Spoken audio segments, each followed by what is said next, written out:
Hi everyone, this is Jeremy Moskowitz, Group Policy MVP and founder of PolicyPak software. And in this video, I'm going to show you how to generally upgrade from any older version of PolicyPak to the current version. So it doesn't really matter what version you have or where you're going to. These are in general the steps that you will do. We have this fully documented in the Quick Start and User Guide in Appendix B, and I recommend you also read that. But this is an overview video to help you kind of see the process end to end. First things first is, of course, you'll get a bunch of things that are part of the download and also the pre-configured packs. We always pre-compile the pre-configured packs for you, and they're ready to go. But you may have your own packs, and in this example here, I've got some packs that I've just been plunking around with, and I've called them my packs, and you probably have a couple of your own packs by now as well. So first things first, what you're going to do is you're going to update your own Design Studio on whatever machine your Design Studio has. That's very important because the Design Studio not only updates itself, but it also comes with two little side utilities that are also updated. One is called PolicyPak Exporter, and the other one is the PolicyPak GPO Touch utility, which we'll talk about in just a minute. So to get started, I want to show you something called Batch Compile for the PolicyPak Design Studio here. It's easy to use. And what I'm going to do, I'll just hit Escape here at the introduction screen, and I can go to Tools, Batch Compile, and I can add a folder, like for instance the My Packs folder that has, well, two folders in it right now that I've been plunking around with. And what I'm going to do is batch recompile these guys right all at once. So if I had 20 packs that I use, I can batch recompile those. I'm not going to perform a compile in the background just so I can see it go. And you can see it's compiling the mouse properties one. And now it's moving on to region and language. And that's it. So I've now recompiled all my packs. Okay, so that's kind of like step one, is to make sure that you've got the latest, greatest packs that we've pre-compiled for you, plus your packs are now recompiled, ready to go. Okay, so we'll assume you've done that. The next step is optional, and which is you can do, if you want to, you can make a backup copy of all your group policy objects in the GPMC. So here's the GPMC. I'm going to right click and go to Backup All and back up every group policy object that I have just to have a backup. Not a bad idea, couldn't hurt.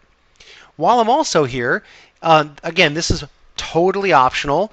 If you're extra neurotic and you want to have a double backup of stuff, for instance, this Mozilla Firefox might be configured to have very important settings in it, simply go into the pack and then click on the PolicyPak button and export the XML settings data. So if you want to, you can preserve these in some folder, call them XML saved data, something like that. And we'll call this Firefox 1. Okay, completely optional, not required. It's just if you are looking for a little extra safety, that couldn't hurt. Okay, the next thing you're going to do, again, I'm already assuming that you've updated your Design Studio, and now we're going to update the admin console. Again, that's the GPMC update here. I've actually already done that, so I'm going to assume that at this point you will double click that and you're good to go. So I've already done that part. The next piece you can do manually or automatically, and we suggest you do it automatically. And this is where the PolicyPak GPO Touch utility comes in. So when you click the GPO Touch utility, it asks you, well, listen, you've got your packs that are pre-compiled here, and also the new packs that you've now updated for the latest, greatest version.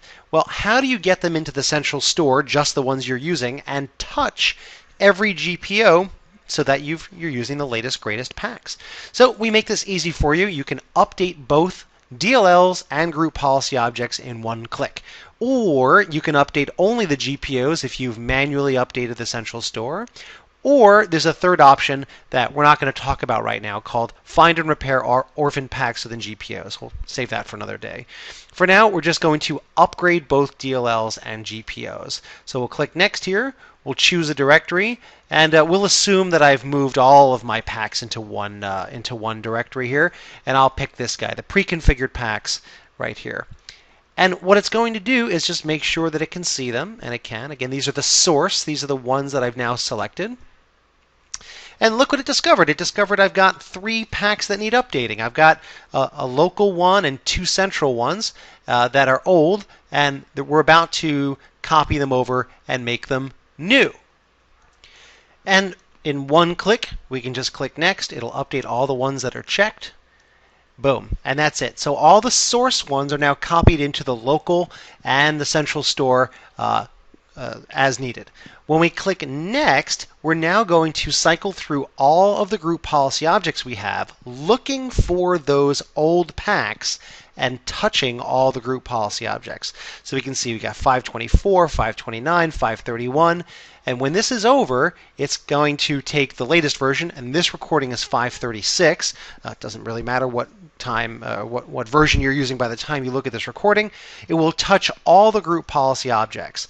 So the very next time we click Edit on a group policy object, like this Firefox one we looked at earlier, when I look back in PolicyPak applications, 533 is the number I meant to say. It's now updated the old version to 533, which is the version of this recording. Okay, so that's exactly what we would expect here. Okay. The last step is updating the client-side extension for all your target computers. So we have other videos for that, so be sure to see how to do that.